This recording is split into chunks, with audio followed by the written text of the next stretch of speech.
তিনিটা লোকেশ্যনত কৰা হৈছে। প্ৰথম লোকেশ্যন ইৰিগেশ্যনৰ যিটো আমাৰ জলসিঞ্চনৰ নলা আছে তাতে কৰা গৈছে। পৰৱৰ্তী সময়ত আৰু দুটা লোকেশ্যন আছে আমাৰ চৰাইজনীয়াত কেই ঘৰ আছে? তাতো অনুমানিক আপোনাৰ প্ৰায় 55 ঘৰৰ আছে। সৰ্বমুঠ কিমান মান মাটি? সৰ্বমুঠ আপোনাৰ অনুমানিক 75 বিঘামান মাটি হ'ব আৰু প্ৰায় 70 পৰা 75 ঘৰ। আৰু দুখন লোকেশ্যন কোন ঠাই? এইটো চৰাইজনীয়াত আছে।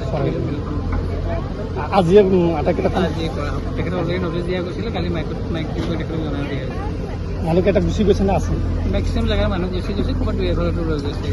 ইয়াত যেনেকৈ শান্তিপূৰ্ণভাৱে মানুহবিলাক একচুৱেলি ক'ত আছে? মানুহবিলাক ইয়াতে ধৰক ইয়াতে দখল কৰি আছিলে তেখেতসকলে।